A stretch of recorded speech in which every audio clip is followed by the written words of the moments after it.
Senator Whitehouse. Thank you, Chairman. Today, I think, is a sad and embarrassing day for this committee.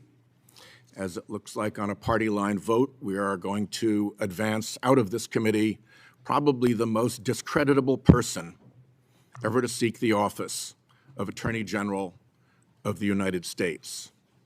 The reasons to vote against him number in the hundreds, but let's just focus on a few where my Republican colleagues purport to have great concern. Let's start with the Epstein files, where Todd Blanche participated in the cover-up, continues to participate in the cover-up, and is responsible for a massive screw-up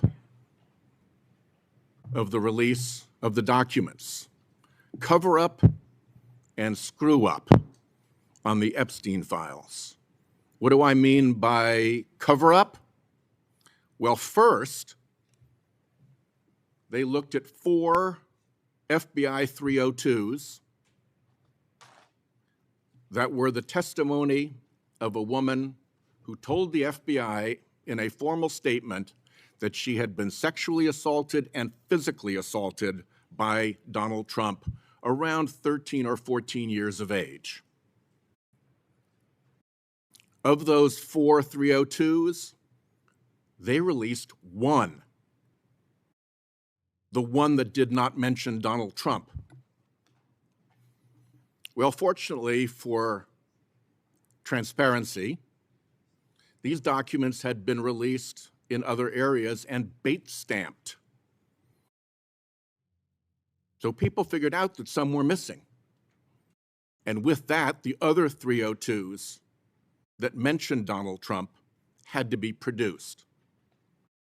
Only because they got caught were those 302s produced. And right now, as we sit here, Todd Blanche is still sitting on 37 pages that are almost certainly the agent's notes off of which the 302s were taken. That should be disclosed under the Epstein files law, but instead, those 37 pages remain covered up.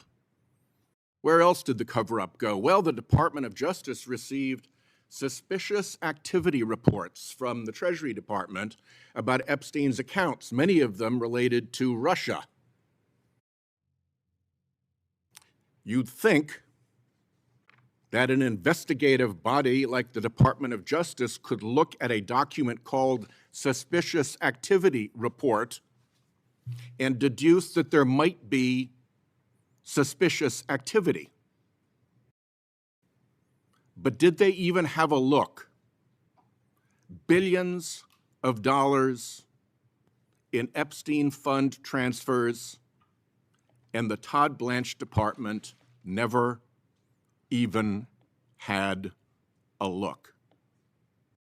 And then you get to Ghislaine Maxwell, where a deputy attorney general flew to Tallahassee to have a private meeting with a woman convicted of participating in Epstein's depravity. And what was the upshot of that meeting? Was it to get more information about who else was culpable, about whose secrets were still being kept? No. It was to get exculpatory information about Donald Trump and then reward her with a move to a club-fed prison.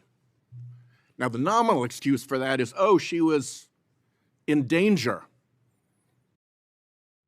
in her earlier prison, so we had to move her. How often does a prisoner allegedly facing threats or danger get moved to a less secure facility? I mean, think about it. It doesn't pass the test of common sense. So, between the botched disclosure, which revealed victims of Epstein's depravity, whose names had not been previously known, in some cases with photographic images with their addresses, in some cases photographs without being fully clothed. Where does the buck stop for that, if not with Mr. Blanche? That was an epic botch that did real harm to Epstein's victims. Voting for this guy today gives their blessing to the screw-up, to the botched release that even Pam Bondi pointed at Blanche as responsible for. And it gives the blessing to his continuing role in the cover-up of Epstein files. So there's Epstein for you. And let me ask the letter from the Epstein victims to Senators Tillis and Cornyn to be put into the record. So next we get to this crooked slush fund Trump family tax amnesty scam. Let's take a look at that. We've got these two new pieces of paper, one signed only by Todd Blanche, one not signed by anybody, neither of which has any legal effect whatsoever. They are decorative. So what problems do they leave behind? Well, one is, can you trust Todd Blanche going forward? I will tell you, I do not. I think it would be unreasonable to trust him going forward. There is enough weasel room in these documents to drive a truck through. And what might that truck look like? Well, you could get rid of the anti-weaponization fund for $1.776 billion, and in a month, put out the Trump Justice Fund for $1.9 billion. Nothing in this document prevents anything like that from happening. You could open a drive-up window at the Department of Justice for cop beaters from January 6 to come through and get friendly Federal Tort Claims Act settlements from the Department of Justice. They're already handing out settlements to Trump's allies. What's to prevent the drive-up window? Come on in. Here we are. We got the friendly form for you to file, and here's a check. Nothing prevents the cop beaters from being funded by the Trump Department of Justice. But let's assume that we really have made a big improvement here. Let's assume that the burglar has been forced to give back some of the jewelry he stole. Being forced to give back some ill-gotten gains doesn't mean you're not still a burglar.